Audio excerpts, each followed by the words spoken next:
The rot at Hinterkaifeck, deep within the suffocating blackness of the Bavarian countryside, where the trees grew thick enough to choke out the moonlight, stood a farm that was never meant to be remembered. Hinterkaifeck was a place of total isolation, wrapped in frozen fields and an unnerving, heavy silence. It was home to 6 souls who had no idea that the darkness around them had begun to curdle with a quiet, patient malice. It started with the snow.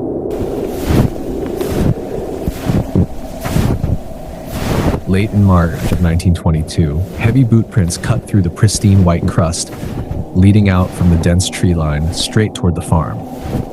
Andreas Gruber followed the trail with growing dread, expecting to see where the trespasser had turned back toward the woods.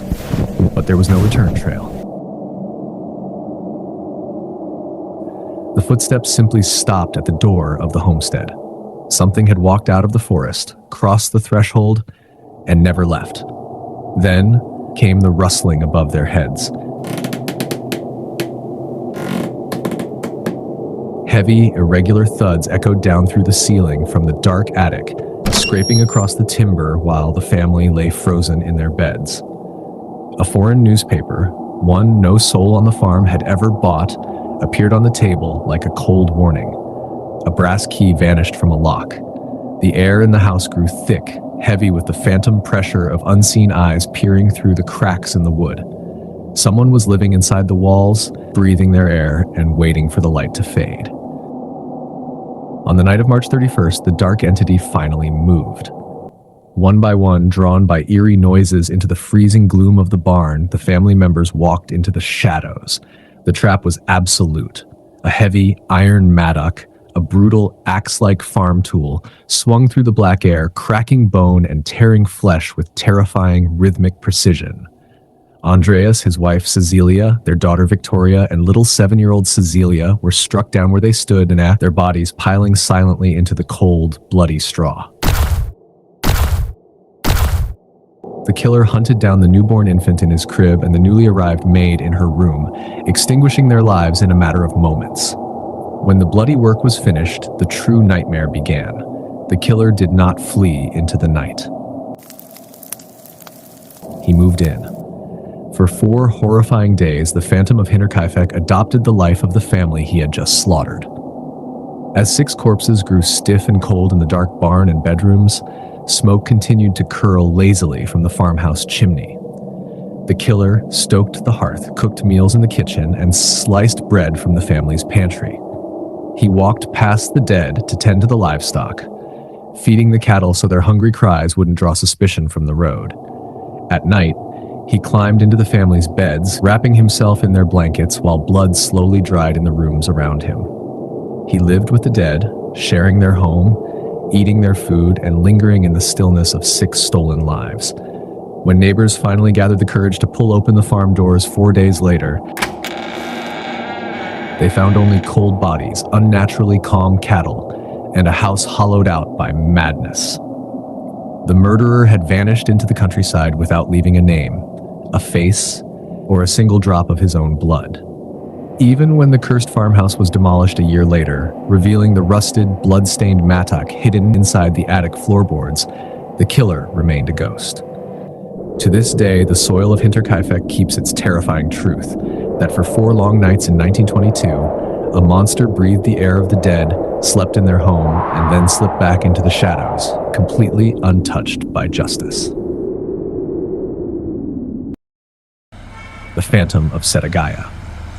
On the quiet eve of New Year's Eve in December 2000, Tokyo was settling into a gentle winter hush. In the suburban neighborhood of Setagaya, the Miyazawa family, Mikio, his wife Yasuko, their 8-year-old daughter Nina, and 6-year-old son Rei, were tucked inside their home, completely unaware that a living nightmare was scaling the wall outside. Through a second-floor bathroom window, an absolute predator slipped out of the freezing night air and into their sanctuary.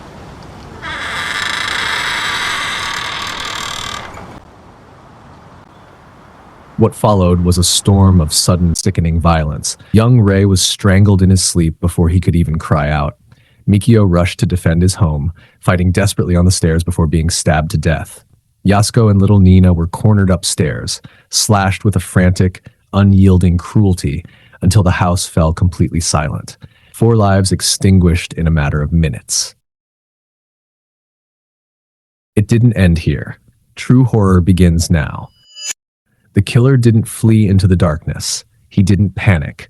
Instead, he treated the bloody house as his own personal retreat. For hours, while 4 corpses grew cold in the surrounding rooms, the phantom wandered through the home, living alongside the family he had just butchered. He walked into the kitchen, opened the freezer, and casually ate multiple tubs of ice cream and popsicles, squeezing the last drops from the packaging and tossing the wrappers onto the floor. He sat down at Mikio's desk, turning on the computer to browse the internet, clicking through news sites and even attempting to buy tickets. He treated his own wounded hand with the family's first aid kit, leaving blood-soaked bandages behind.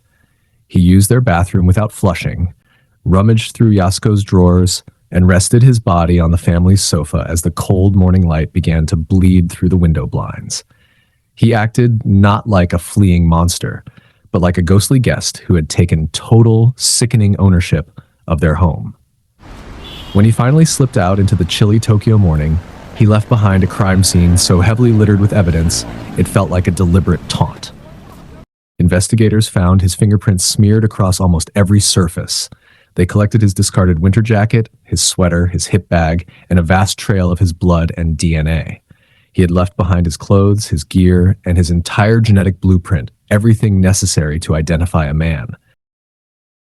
Yet decades vanished, and the phantom remained a shadow. Even as modern forensic science advanced, with updated DNA analysis revealing the perpetrator was likely around 30 years old at the time of the atrocity, shattering earlier assumptions, the case remains a bleeding, open wound. The Tokyo Metropolitan Police hold a mountain of his physical identity, yet no face or name has ever matched the ghost. The lingering horror of Setagaya is that a monster broke into a peaceful home, slaughtered a family, ate their food, used their computer, and slept in their living room while their bodies lay nearby, and then simply walked out into the morning crowd, slipping away with the dark. Cabin 28 did not look like a slaughterhouse. It was just an aged, weather-worn wood frame cabin nestled under the towering pines of the Sierra Nevada, rotting quietly in the damp mountain air of Keddie, California. But by the cold dawn of April 12, 1981, its walls held horrors that would poison the quiet resort town forever. The nightmare unfolded in total darkness while the rest of the forest slept. Inside the cramped living room of Cabin 28, 36-year-old Glenna Sue Sharp, her 15-year-old son John, and John's 17-year-old friend Dana Wingate were subjected to a prolonged, sadistic assault. The violent frenzy raged for hours, turning the small room into a chaotic chamber of pain. Multiple weapons were turned against them: claw hammers, kitchen knives, and heavy electrical cord used to bind their wrists and ankles with cruel precision. The air grew thick with the metallic stench of fresh blood and the sickening sounds of blunt trauma, gagged cries, and deep, fatal punctures. Sue and John were beaten savagely and stabbed repeatedly. Dana was strangled by hand before being battered into silence. The violence was so frenzied that the blade of a steak knife bent double under the force of the blows, and the claw of a hammer fractured bone with brutal repetition. Yet, the most deeply horrifying element of Cabin 28 was not just the horrific violence. It was what happened in the surrounding darkness while it occurred. In a small back bedroom, just feet away from where the living room floor was being painted red, 3 young boys, Sue's younger sons Rick and Greg, along with their friend Justin Smart, lay in their beds. They slept, or pretended to sleep, while death paced back and forth on the floorboards outside their door. Behind another door, 12-year-old Tina Sharp vanished into the night without a trace, abducted from her bed amidst the terror, her small body left to decompose in the distant, lonely woods, where it wouldn't be found for 3 agonizing years. When morning broke, 14-year-old Sheila Sharp walked through the front door after staying the night at a neighbor's house. She was greeted by a silence so heavy it felt alive. In the dim light, she found the living room unrecognizable, carpet soaked black, 3 bound and battered bodies piled near the sofa in pool after pool of blood. The monsters who committed the horrors inside Cabin 28 stepped out into the night, washed the blood from their hands, and melted back into the shadows of the pines. Decades have passed. The cabin itself has been torn down, but the air in Keddie remains heavy with the same chilling truth. Someone walked into that cabin, created a house of horrors, and got away with it all.